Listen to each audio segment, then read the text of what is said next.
Hey guys, this is Khavrion here with another battle report. This is for round 7 of Interplanetario 2023, so the top table for this event.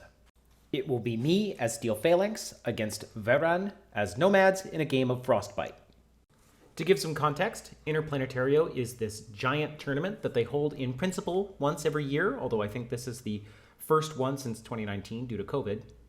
And it attracts players from all over the world. Most of them are European because it is held in Spain, and Spain is pretty far, but you had people from the United States, and I think someone even came all the way from Venezuela. The tournament is actually so big that it is split into two halves, the Kraken Masters and the Pulpy Prodigies. My understanding is that in previous years, these were sort of split up based on player skill or something like that, but that's not how they did it this year. This year, it was basically just an even split, sort of random whether you got into the Kraken side or the Pulpy side. So each of those two events are two separate parallel tournaments with 6 rounds and 60 players or so, and if you won that event, if you were the top at the end of that event, then you go into the finals. So what this means is that I had to win all 6 of my games on the Kraken side, and then Weran had to win all 6 of his games on the Pulpy side, and now that we've both done that, we get to play against each other. Honestly, the 6 games on the Kraken side could probably be a video or 2 all by themselves. I had some really tough opponents and some really tough games, especially towards the end, and had the dice gone just a little bit differently, you could easily have seen somebody else on stage instead of me. So while I'm obviously very happy to have gotten into the finals, it really could have gone differently. Also, I want to give a huge shout out to all 6 of my opponents, but especially the round 5 and round 6 players, Campord and Iro. I thought you guys were consummate sportsmen, and I had a fantastic time playing against all of you. It seems like it would have been so easy to get really competitive and make the game have no fun, but that didn't happen. I had a great time. I hope all of you had a really good time, and I really appreciate the way in which we were able to have fun and also play competitively. If we ever run into each other, I would happily play again. But that's all about rounds 1 through 6. This battle report is about round 7, so let's get into that. Round 7 of Interplanetario was a game of Frostbyte. In Frostbyte, the idea is that the entire battlefield is really, really cold, and you are racing around trying to kill your opponents and also turn on the heating units so that your army doesn't freeze to death at the end. To that end, you get 2 points for killing more army points than your opponent, 3 points for dominating the exclusion zone, and then either 2 or 3 points for having activated more heating units than your opponent, or 2 points if you tie. On top of that, you get 2 classified objectives.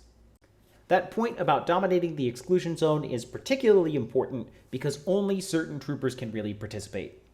Because of the cold, your trooper is going to die unless they are either in a heated zone, or they are a heavy infantry, REM, TAG, or the special trooper designated as the Master Breacher. And as you might guess, the exclusion zone cannot be heated up. Generally speaking, I think this version of Frostbyte wants you to go first. Primarily, this is because the consoles can only turn on one heating unit. Once you push a button, your opponent cannot push that button. So if you go first and push 2 of the 3 consoles, that means that both of your heating units are turned on, and your opponent now has only 1 console which they can turn on 1 of their heating units. That means you have 2 heating units to their 1, and that's 3 points for you. Technically, an ambitious opponent could run all the way across the board and blow up 1 or maybe even both of your heaters, but that's really order intensive and really difficult, and it's a lot harder to do that than it is to simply go first and push 2 buttons. Also, while the 3 points for dominating the exclusion zone kind of is favored to the person who goes second, the fact that only certain units can exist in the heating zone tends to make it so that as the active player who goes first, you can hunt those guys down. This is going to be particularly relevant to this game because neither me nor my opponent took a whole bunch of heavy infantry or tags or anything like that. Remember, this is round 7 of Interplanetario, so to play this round at all, we have to win all 6 of our previous games. And I know for my part, I chose my lists about winning those 6 games and really didn't put any thought into what happens if I got to round 7. Figured that was a good problem to have. Knowing my opponent's lists, I think he basically did the same thing. And speaking of lists, let's go ahead and jump right into it. Here is my opponent's list. It is basically correct, except I'm not sure who was in which group. And in my opinion, this is a very solid all-comers Nomads list. It's also pretty darn different from the way that Lobo tends to play his Nomads. Well, yes, you have many of the all-stars that Lobo likes to include, such as a Heckler, 2 Moderator Lieutenants, Missile Launcher Bot, Morlock, Moran, and Jazz and Billy. You're also missing many of the all-stars that I think some of us would have come to expect. You notably don't see the Salamander tag. You don't see the Uberfall Commando. There's only 1 Moran, not 2. So what you have instead of what Lobo usually brings are, first of all, Fiddler. This is the Aristea Engineer with her 2 Jackbots. Fiddler is very dangerous in close range because her 2 Jackbots are peripherals and can basically drop Burst 4 shotgun templates, or Burst 4 flame templates if that's what you need. However, being peripherals, you can't target both of them at the same time unless you maybe have a template or something. Once they're on the table, I think Fiddler is about as dangerous as the Uberfall Commando, at least going into Steel Phalanx. The thing is, she's 42 points compared to the Uberfall Commando's 20. She also has drop bears and can act as an engineer, which is also kind of interesting. You then have Zoe and Pywell. I personally see nothing wrong with taking Zoe and Pywell. Zoe is an engineer and a hacker. Pywell is a FO bot with mimetism -6. Both of them are really good, but Pywell in particular is awesome this season because he gets tactical awareness, marksmanship, and ECM hacking or something like that. Considering that one of the missions we had to play was Biotech 4 and another mission we had to play was Countermeasures, it's really clear to me why you would want to take Pywell. In fact, in very early N4, when I was still playing Nomads, my list and Lobo's Nomads list ended up looking very, very similar. The only difference is that I was tending to run Zoe and Pywell, and he was tending to run, I forget the engineer he took, but he preferred the TR bot. So, in my opinion, Zoe and Pywell are really good. Not surprising to see them. And lastly, we have the pair of the Intruder and Armand. This is basically the meta alternative to taking the Salamander tag, in my opinion. The Intruder is a mimetic camouflage marker HMG with MSV2. It's a 1 wound medium infantry, and it starts in your deployment zone. That dude was an absolute king in N3 because in N3 there just weren't as many tags and heavy infantry around, and he would love to have Morlocks throwing smoke and then blowing things away with his heavy HMG. In N4, there tends to be more armor around, and also he doesn't have the forward deployment +4 inches that he did in late N3, so he has to start in your deployment zone and thus gets advertised. Definitely still very good at his job of shooting that HMG with MSV2, but I don't know how much you'll actually need that. Going into Steel Phalanx, it might seem like this guy is actually a good pick, but I don't think that my opponent activated him even once. The other half of this pick is Armand. Armand is a Toha mercenary, and his big thing is that he has MSV1, a multi-sniper rifle, and mimetism -6. He actually technically only has mimetism -6 on one of his 2 states. Once he takes a wound, he loses it, but that's just great because mimetism -6 is really good, and the extra wound is something you're happy about too. Being a mercenary, I'm sure that Armand is going to get seen in all sorts of places in the meta. But I think the primary reason that I would expect to see him in Nomads is that Nomads tends to be a little bit fragile. A lot of your dudes have only 1 wound, so having Armand be able to park himself up somewhere, have that mimetism, have that MSV, and have that extra wound gives you a little bit of durability that I think Nomads wants. Now, if you're running the Salamander tag, the tag is going to provide that durability, but this list doesn't have the tag, so Armand makes sense. So all in all, I think the pieces in this list make sense, and it's not necessarily too surprising. Now, if you're used to seeing what Lobo brings, maybe that comes as a bit of a surprise to you, but my understanding is that this is a pretty meta list if you're not going to run the Salamandra. And, aside from seeing Fiddler, which, I'm just used to seeing the Puppet Tactica and the Uberfall Commando if you want peripherals and Nomads, aside from seeing Fiddler, once you know that there's an Intruder, the rest of the list kind of seems like it follows. The only other major commentary I'll bring on this list is that it is relying very, very heavily on guided missile attacks in order to solve problems. If this list found itself up against a really hard, obnoxious ARO, like Atalanta, like a Marut Tag, like a Riot Girl, or anything like that, you're not really going to want to use either Armand or the Intruder in order to solve that problem. Heck, even if the hard ARO doesn't have MSV, It's not clear that you're really going to want to, throw smoke and then try to get close with Fiddler. Much more likely, in my opinion, is the plan by which you would run one of these two hecklers up in order to drop a fast panda, then use one of your two hackers to either Oblivion or Spotlight or whatever, then rain missiles down on its head. And it is worth noting that these hecklers are virtually unstoppable in terms of deploying the fast panda. They have forward deployment 4 inches, so they start, 20 inches up the board. They have camouflage, so they can move at least 8 inches before anyone can shoot at them. And then, maybe they get discovered, they can then move another 4 inches, deploy their fast panda within zone of control, which is another 8 inches, and then the fast panda has a hacking area. So they start 20 inches up, they can move 12 inches before anyone can contest them, and then they've got basically an 8-inch fast panda push, and then the fast panda gives another 8 inches. The fact that the hecklers can't always go in a direct straight line might mean that a tiny fraction of the deployment zone isn't within their reach, but in practical terms, hiding from the hecklers is going to be nearly impossible. In contrast, here is my list. It is the same one that I ran against Lobos Starmada, I guess a couple of weeks ago. It is basically a 2 Nomatarkos big boy adjacent list. In your first Nomatarkos, you have Hippolyta, Phoenix, the Myrmidon, and Machaon. This is very similar to the big boy Nomatarkos that I used to run, but I'm running Hippolyta instead of Ajax. The general thinking is that Hippolyta is a little bit more self-sufficient, a little bit more disposable, and a little bit less hackable. In particular, if I go first, what I've started doing these days is taking Orderos and Akmon and Hippolyta as a group together. They run around, they use NCO and tactical awareness, and then we kind of slingshot Hippolyta forward while drawing Akmon and Orderos back. That has been working pretty well in general, so no complaints there, except perhaps to say that in Frostbyte in particular, it would have been nice to have the heavy infantry. In my other Nomatarkos, I have Orderos, Akmon, Myrmidon Officer Chain of Command, and Pandora.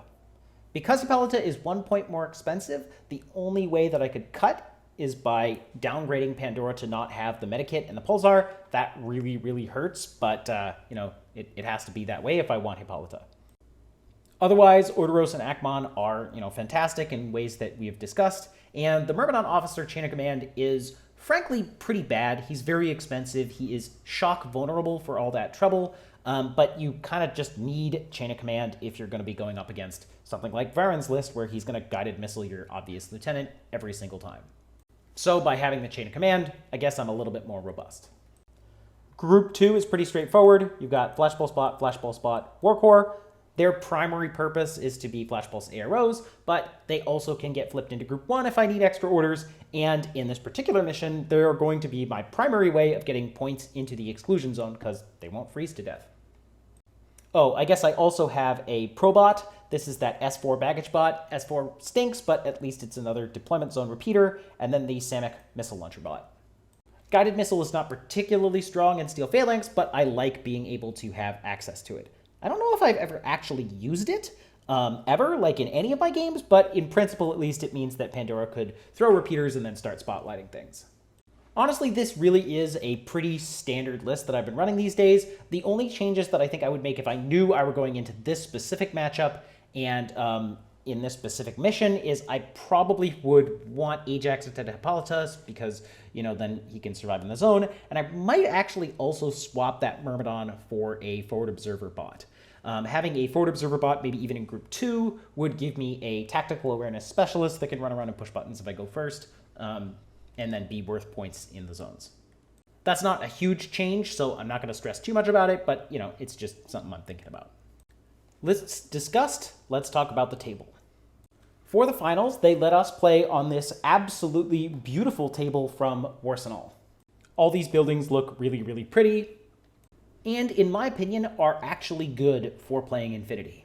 Jay from Warsenal actually was at Interplanetario participating. He is a competitive infiNity player, and the way that he designed these buildings reflects the fact that there are some units in infiNity that can really take advantage of buildings.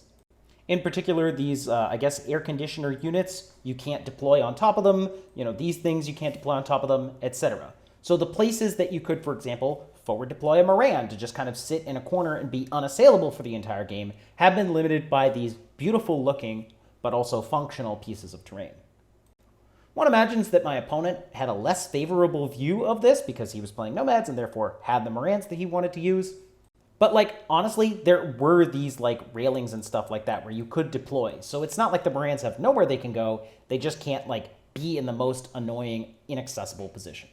Even when I was playing vanilla Nomads, I felt like a table like this was very fair in terms of its design. Speaking about other aspects of play, so the deployment zones were like here and here. Looking at it, there wasn't too much scatter in the deployment zone. We ruled that the little rim there does not provide cover, but that things like this lamppost would provide cover. So there's not too much scatter, but also the deployment zones are by no means barren. You can definitely deploy a handful of troopers on the top of these buildings. You can hide behind the buildings, and generally speaking, it's not too awful. Likewise, while the table wasn't super duper open, it also wasn't super duper closed. Phoenix can go here and he can see a fair bit. There was another spot over on the other side where you could maybe see like that way and that way. Similarly, if my opponent had wanted to, he could have put someone, in fact, I think he did put someone here who could see stuff. So it's not like the table is just, a completely closed down thing, but it's also not super open. All told, I think this was definitely the best table that I played on. And that's really, really good considering that this was, round 7. I won the lieutenant role and decided to go first. I think that this mission favors going first, as I've already discussed. And also, I know that if I go second, then my opponent is just going to run a heckler up into my midst and start dropping missiles on my head.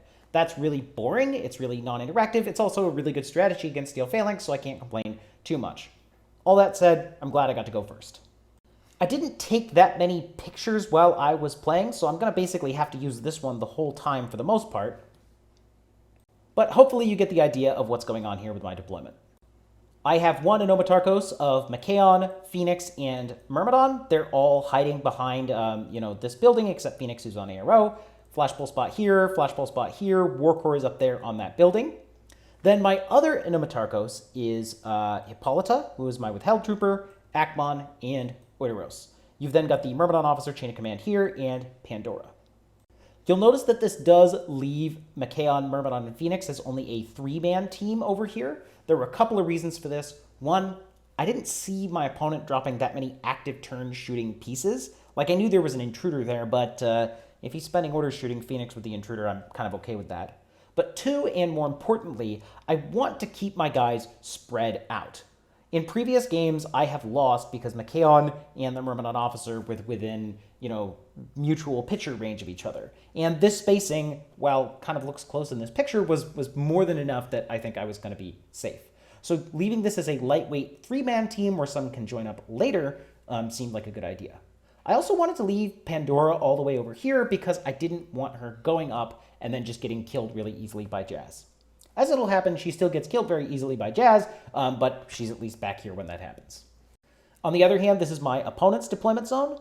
He has Zoe back here, Pywell on this corner. The Vertigo zone is back here behind this dumpster. There is a moderator, lieutenant option, basically hiding in a rafter somewhere. There's some stairs that he can hide in. Heckler on the balcony there. Moran on the balcony here. Heckler, I think the Heckler was up here. I don't know. He doesn't do too much throughout the game. There is a Morlock here and a Morlock here. And then what he had was Fiddler and one Jackbot on the roof. And then he had another Jackbot downstairs on Arrow. Armand was not on Arrow. Neither was the Intruder. Then you have Jazz, Billy, and the other moderator here. All told, this was pretty close to a null deployment. He did leave his Morlocks and one Jackbot able to see, but primarily I think his strategy was to use the jammers of the Hecklers and then use the repeater of the Moran in order to cover his own deployment zone. And also, I think he was aware that I just wouldn't have that many orders to attack him. Honestly, I think the only big mistake that he made is that Zoe is pretty far forward, and he made Zoe his Master Breacher. So she is one of the few troopers that won't freeze to death, and she is where I can go kill her. Meanwhile, I make Machaon my Master Breacher because I just kind of figured that he's going to try to stay alive. In retrospect, I should have made the Myrmidon officer the Master Breacher because that Myrmidon officer really was more likely to survive and was still fairly survivable. But I didn't think of that, so Machaon it was. Going first, my strategy is going to be pretty straightforward. I want to kill Zoe. I want to push 2 buttons. I want to get my guys as far back as I can. And that's pretty much exactly what I do. I, take the Nomatarkos, just those 3 of them, and I run them forward. I actually use the first order to move that Myrmidon officer further away, but otherwise they run forward. I push the button in the middle. I then move around and push the button on the top. I think Odoros gets close enough to the Heckler that the Heckler declares a jamming attempt. This may seem like it'd be good because, isolating Odoros is really annoying, but actually the odds of that Heckler successfully jamming Odoros is very, very small. He's only got a 2/3 chance of succeeding the roll in the first place, and then Odoros has BTS 6. So it's like, 2 out of 9 that this is going to work, and I've got Akmon right there. I am more than happy to allow a Heckler to burn its limited camo in order to, try to jam Odoros, which may not even succeed. Having done that, I move Hippolyta up to take out Zoe. I then move Hippolyta up to take out Pywell. And on that order where I move Hippolyta up to take out Pywell, I move the other 2 guys back. Akmon's on the corner. Odoros is around that corner a little bit further away. And that's where I leave things. Oh, I do move my Lamed Flashpull spot up just because I want the points in the zone. Here is one of the few pictures I took at the end of my turn. You can see where I threw some smoke. You can see the unconscious markers for Zoe and Pywell. And in case you're wondering about that smoke, basically what happened is I tried to shoot the Jackbot, failed. I think the range was bad, so that's not that annoying. And then kind of decided that I didn't have the orders to waste shooting at things. I really wanted to make sure that I got Zoe. I really wanted to make sure that I could push this button, and I didn't want to waste too much time, flinging orders at a Jackbot that might not even die. In retrospect, maybe I should have tried to kill the Jackbot, but honestly, I don't think it was too bad, so I'm going to say that the situation is basically fine. Here then is my opponent's turn. His casualties were really light. He just lost Zoe and Pywell, and what he needs to do is take out Hippolyta and do as much damage to Odoros and Akmon as he can. To that end, he has Armand stand up and shoot Akmon. That knocks Akmon out straight away. Not super unlikely that he was going to win the face-to-face, but I think there's only like a 35% chance that Akmon gets KO'd straight away. That done, the Jackbots run around to go against Hippolyta. This is a pretty credible threat because the Jackbots have Burst 2 flame templates, so if I try to throw a Clip Smoke or if I try to shoot back, they may just trade with me.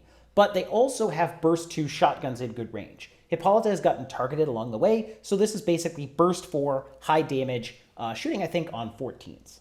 Hippolyta has 2 wounds and armor 3, so, maybe this could last a little bit of time, but it doesn't really go that well. She gets knocked out in, I think, 2 orders.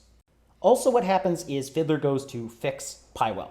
This is going to be a big deal because Pywell is, one of the only expensive remotes that he has, and Pywell has a pitcher.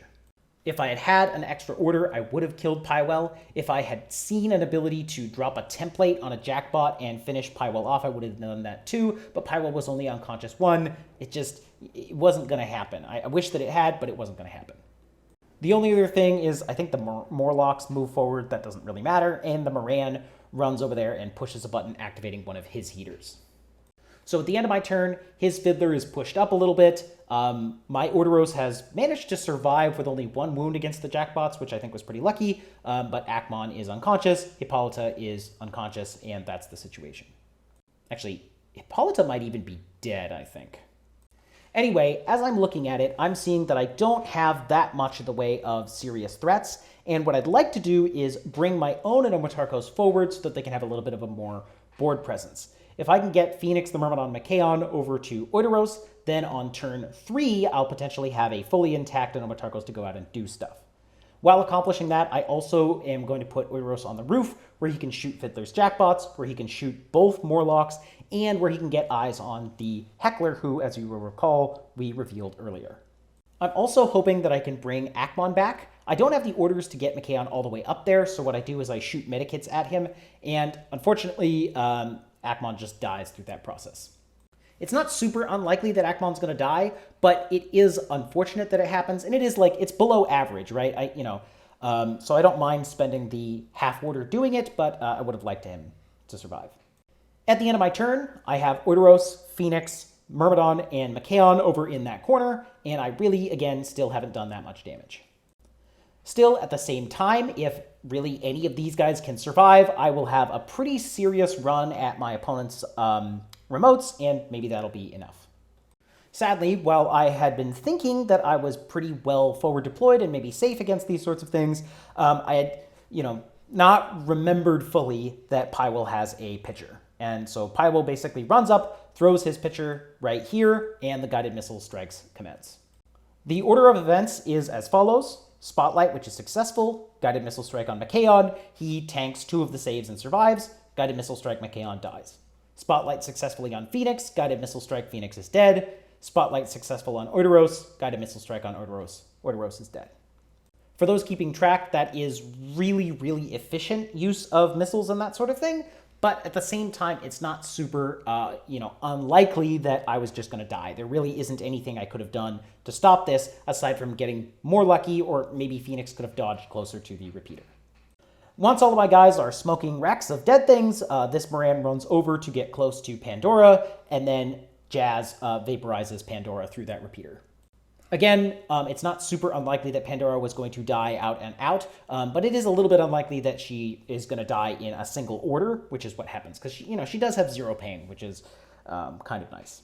Here's a picture of that pitcher landing. You can see that if Phoenix had gotten even 1 dodge attempt, he actually would have been able to get closer to that pitcher. Unfortunately, he does not succeed. The other thing that this showcases is that the pitcher is coming from that direction. Pywell was able to slice the pie on a spot right next to Phoenix without actually seeing Phoenix. So even though Phoenix is on a very good ARO position, there's just no way that I could have stopped this pitcher from landing. I suppose if I had put Phoenix here, then the pitcher would have had to be like right here.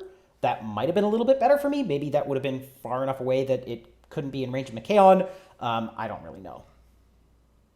Anyway, it's my last turn. I have 6 orders, but I do actually still have a path to, if not a victory, at least a tie. You see, I've got 7 points right here inside the zone, and my opponent has only 3 things left that can get there, which is Pywell, this Vertigo Zond, and then Billy. As I'm doing my last turn, I actually thought that Billy was 6 points, not 7, so I thought I was going to win if this turn worked out. But actually, Billy got upgraded, so now he costs 7 points, so it would have been room for a tie.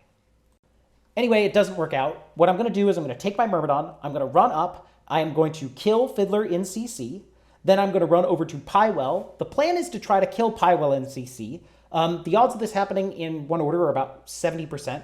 Pywell does have a para CCW -6, so the Myrmidon isn't guaranteed to pull this off in one order, but he fails on the first order, and then he gets stunned on the second order. He actually loses the face-to-face, which is, that is really unfortunate.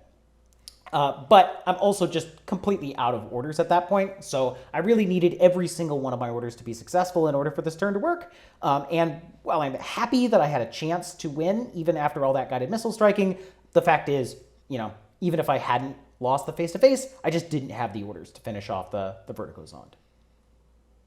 That really is pretty much it. Pywell runs into the middle zone. He's going to outpoints my Lamed. My Myrmidon can't dodge. I just don't roll well, and I think he gets spotlit for my opponent to get a classified, and maybe my opponent gets another classified. I don't exactly remember. But when things end, my opponent has 2 points for army kills, 3 points for the exclusion zone, and then 2 classifieds, whereas I had 3 points for pushing more consoles than him, and I did score a classified along the way, but when we were reporting scores to the TOs, I forgot about the classified. So what we reported was 7-3. I think it should have been 7-4, but ultimately it doesn't really matter.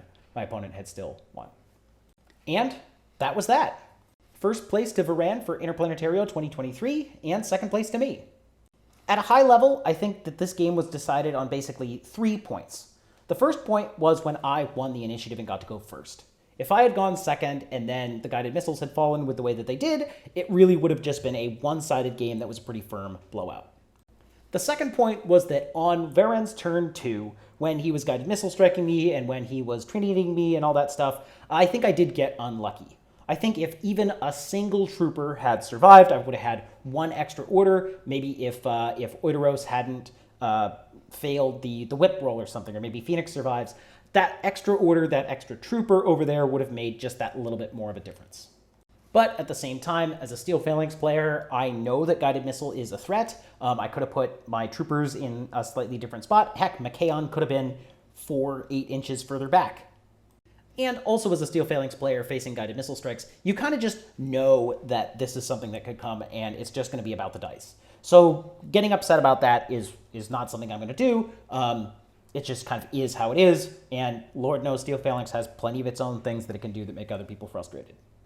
The third point where the game was decided, in my opinion, is that on my turn 3, my Myrmidon did not successfully steamroller everything, right? I think it would take a lot of luck in order to win all 3 face-to-faces against Fiddler and Pywell and the Vertigo Zond, and then, take them out. But if I had done that, it would have been a tie, and that would have been kind of interesting. So, that third turn, I'm really happy to have noticed that there was still an avenue to victory, even after that unfortunate situation with the guided missile strikes, but it didn't work out, and that also was part of the luck.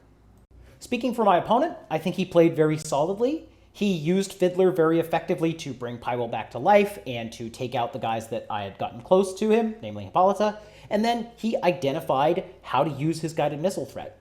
That is something that happens more at the list creation level rather than at the tactical level. Once you're at the table, he's got a heckler, he's got a pitcher, you kind of just use it and then guided missile strike. But he did bring a list that had a lot of guided missile coverage, and it was useful when facing, Steel Phalanx. So, I think my opponent played well using the tools at his disposal in that regard. I also do want to point out that this Moran walking all the way across the board so that he can use the repeater to take out Pandora was clever. That's only one order out of my group, but it was the order that potentially would have been an additional order for the Myrmidon to try to go and kill something. So it was clever to notice that that was something he could do, and the way that he did it was also clever. He put down a, a koala first, so that if Pandora dodged as the Moran moves in, then Pandora could die to the koala. I think I used a flashball spot to dodge, and the flashball spot survived, but, still clever in my opinion. And that was pretty much the game. Before wrapping up, I want to give my thoughts on the broader discussion of the state of infiNity that has come out of Interplanetario. If you've been paying attention, I think you noticed that the Steel Phalanx players did very well at infiNity. I think there were 6 Steel Phalanx players in the top 15, and then a whole bunch of Steel Phalanx players did really well in the Kraken half of the tournament.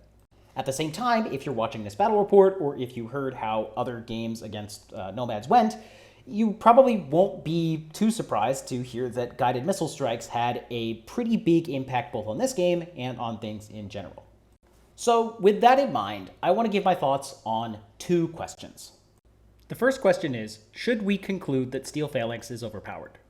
And the second question is, should we conclude that guided is toxic or overpowered? My answer to the Steel Phalanx question is no, but. No, I don't think Steel Phalanx is overpowered. No, I don't think we should conclude that. If you look at the statistics for Interplanetario, there were a lot of Steel Phalanx players in it, and the Steel Phalanx players were really, really good. You had people like me and Cobra Prime and Camcord all walking in with really solid ELOs, really solid win rates, and we have been playing Steel Phalanx potentially for a long time. Based on my personal experience, I saw a lot of old Machaon and old Phoenix models. Those models are really hard to come by, so if you're the kind of player that has been playing Steel Phalanx since when those models came out, you've had a lot of time to get good. So I think part of the reason why the Steel Phalanx players did as well as they did is that those players were really solid. On top of that, it is worth noting that the round 6 mission, Biotech 4 in particular, and then also the mission spread in general, rather favored Steel Phalanx. It's nice to be able to bring hidden deployment MSV troopers in Biotech 4. It's nice to bring ubiquitous Eclipse and Lynx in order to get out of your deployment zone. That can't have been something that harmed Steel Phalanx's performance at this tournament, and it is probably why a lot of people chose to bring it. I mean, I was going to bring Steel Phalanx no matter what, but I talked to some of the other Steel Phalanx players, and they were like, yeah, I play Steel Phalanx and something else, and considering the mission lineup, especially Biotech 4, we were thinking, let's bring Steel Phalanx. So, is Steel Phalanx overpowered? No. But Steel Phalanx is good, and the way in which Steel Phalanx is good, I think can be non-interactive and unfun. More about that in a second. I want to answer the other question first. And that other question is guided missile strikes toxic and overpowered? To that I would say yes, but. Yes, it is, I think, toxic and overpowered for certain armies, but especially Nomads and Vanilla Combined Army, to put a repeater basically anywhere they want with almost no counterplay. Once that repeater is down, I think it is also overpowered for the enemy hackers to spotlight and kill whatever is in repeater range while the defender basically sits there and hopes to get lucky. The guided missile strike lets you attack literally whatever you want with virtually no risk. Maybe you have to sacrifice your heckler, but everybody else stays in your deployment zone. So this is an attack vector that is basically unstoppable and exposes you to very little risk. And yeah, I lost 3 heroes in 7 orders to that happening. But honestly, that wasn't the worst experience. Cobra Prime in his game, to my understanding, basically had a heckler drop a fast panda near his lieutenant. The lieutenant got blown up, and then that's it. He's lost a lieutenant, and there is nothing he could have done to stop that. He couldn't even have withheld McKaon and then hit him because, the opponent still has 2 hecklers in order to drop them. So it's hard to feel like that kind of interaction is good for a game, which is all about interacting and sort of it always being your turn. In that sense, is it toxic and overpowered? Yes. But, and there's 2 buts. 1, it's not really about the guided missile strikes. It's about the repeater. As the defender, there is essentially nothing you can do to stop the repeater from going down because your opponent can, slice the pie to nearly seeing you and then shoot it, or maybe it's a heckler, in which case then they could just drop it in zone of control and kill the heckler, nothing happens. And yes, they can spotlight you and start killing stuff, but they can also use that to fry your defensive hacker. I mean, look what happened to Pandora. Jazz is an absolute killing machine. So is the Anathematic. So is the Bereed killer hacker in Hakislam. And they'd also start isolating your heavy infantry. So if you're running Joan of Arc, or if you're running Hector, or if you're even running an Avatar, for example, you are basically going to have to hope that you can reset against their Oblivions that are coming in, and they can just keep doing that with no possible counterplay for you, except that maybe you get lucky and outlast them. I mean, as a player, I love the original Big Boy list. I played more than 100 games with them, and I probably would have still kept playing them even after the Steel Phalanx rework, except for the fact that running Hector means that you're just going to end up in Lost Lieutenant against any of the factions that can put a repeater near you. And there's nothing you can do to stop that, and so you just don't run Hector. So it's not really about the guided missile strikes, it's about the repeater. And it's about how you really can't do anything to stop the repeater from going down, and once the repeater goes down, there's nothing you can do until it's your turn. To prove this by way of comparison, nobody's complaining about the Ectormoy hacker, nobody's complaining about the Hellcat hacker. These guys can combat drop right next to whatever they want to hack, but once they land, they can be shot, you can dodge whenever they activate, you can have some sort of interactivity with these troopers. The repeater, with the fast panda, that kind of thing, no interaction, but yes, with the combat jumps. So the first but is it's not about guided missile strikes, it's about the repeater. And the second but is, it ties into the first question about Steel Phalanx. The second but is, if you change guided missile strikes, you have to think about what that's going to do to Steel Phalanx. Guided missile strikes are kind of the only reliable way to put the hurt on Steel Phalanx. If you bring a tag to see Phoenix, he'll throw smoke. If you bring an intruder to see Phoenix through the smoke, there's a really good chance that he takes a wound and then gutses to safety. If you go see Hippolyta or Oideros, then they will throw smoke, of course, but also they have a really good chance of taking one wound and then gutsing to safety. The theme here is that the smoke arrow is on incredibly good numbers, and actually finishing these guys off is really hard. Moreover, if you fail to kill whatever it is you're trying to kill, I am pretty much guaranteed to wipe out whatever you use to attack. So hopefully you attack with something disposable. Guided missile strikes, on the other hand, I can't run away from them. Even if I survive the missile strike, you'll just hit me again. And are entirely disposable because it's really just about that repeater. Yeah, you might run out of repeaters eventually, but infiNity has 3 turns, so give me a break. So, all of which is to say that guided missile strikes are kind of the Achilles heel, pun intended, of Steel Phalanx. And if you make guided missile strikes somehow easier to defend against, you're also going to be improving the quality of Steel Phalanx. So, is guided missile strikes overpowered? Yes, but you have to be careful about how that affects Steel Phalanx. And is Steel Phalanx overpowered? No, but the way in which Steel Phalanx is good is very hard for some people to deal with unless they bring very specific tools like guided missiles. And because guided missile strikes are widely considered to be unfun, this can mean that Steel Phalanx is overpowered unless someone is going to be unfun in return. So that's me throwing my hat in the ring on these two questions that I think have emerged in the discussion after Interplanetario. I do also have some thoughts about how I might like to fix or address these concerns. For example, maybe you should be able to ARO against a repeater when it goes down and whenever it activates, right? Like, if there's a Hellcat hacker there, you could dodge whenever it tries to hack. But while you've got a sense of my thoughts, I think I would want to spend more time really discussing how those changes would be seen in the game. So rather than get into that, I think I'll wrap up here. Congratulations to Weran for winning Interplanetario 2023. A well-played game. I think you deserve the win. Thanks also to all of my opponents. You guys were a lot of fun. I would happily play any of you again. And also, thanks to you guys watching this video. I love talking about infiNity, and you give me a chance to do just that. So thanks for watching, and I'll catch you around.